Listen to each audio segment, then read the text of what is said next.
NEET UG पर CGI का कड़ा रुख, इसमें कोई शक नहीं कि पेपर लीक हुआ। नीट यूजी पेपर लीक मामले पर सुप्रीम कोर्ट ने कहा है कि गोपनीयता भंग हुई है, दोबारा परीक्षा होगी। कोर्ट ने पेपर लीक मामले में कहा है कि जो हुआ इससे इनकार नहीं किया जा सकता। नीट मामले में अब सुनवाई की तारीख 11 जुलाई की ओर रखी गई है।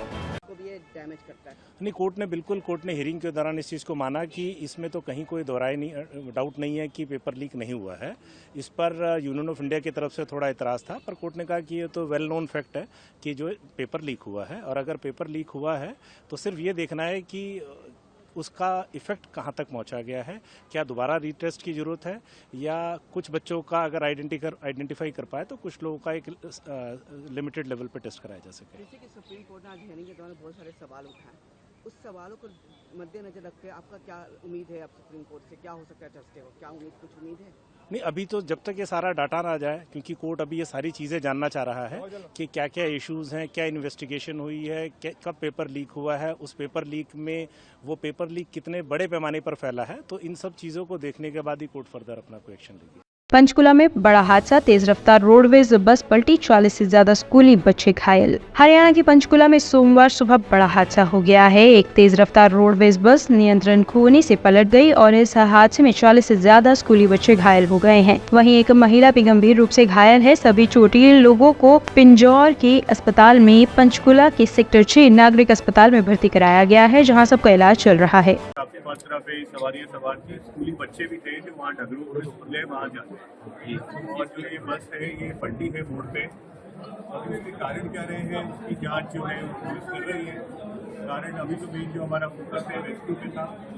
अभी रात की खबर ये है कि सारे बच्चे जितने हैं सारे स्टेबल हैं, किसी को ज़्यादा या थ्रेटनिंग इंजरी नहीं है जो क्रिटिकल हो।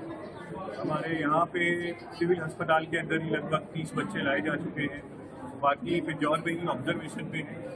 इसके अलावा 4 एडल्ट भी यहाँ लाए गए थे सिविल हॉस्पिटल में। इनमें एक महिला है 60 साल की जिनकी बाजू में क्रश इंजरी, उनको पीजीआई चंडीगढ़ रेफर किया गया है। इसके अतिरिक्त एक मरीज और है जिनके लीवर में थोड़ी सी चोट है और थोड़ी हल्की ब्लीडिंग हो रही है, उनको अभी आईसीयू शिफ्ट कर रहे हैं। इसके अतिरिक्त जितने मरीज हैं, जितने भी दुर्घटना में थे बच्चे बस में या बड़े भी थे, वो अभी स्टेबल हैं। आगे पुलिस अपनी जांच कर रही है कि क्या कारण रहे और किसकी गलती है।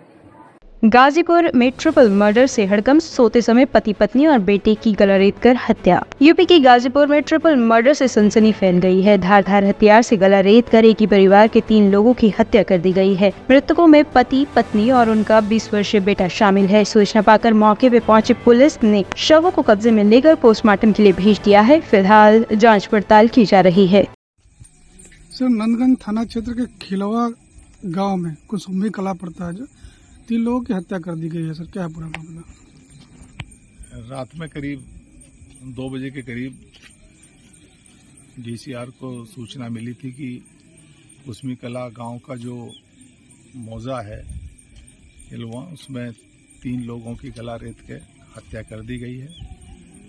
इस मौके पे इस घटना की सूचना पे तत्काल सभी अधिकारी यहाँ पे आए हैं और प्रथम दृष्टया ऐसा लगता है कि सुनियोजित तरीके से इनकी हत्या की गई है, क्योंकि तीनों के गले पे ही केवल वार है जो प्रथम दृष्टया प्रतीत हो रहा है।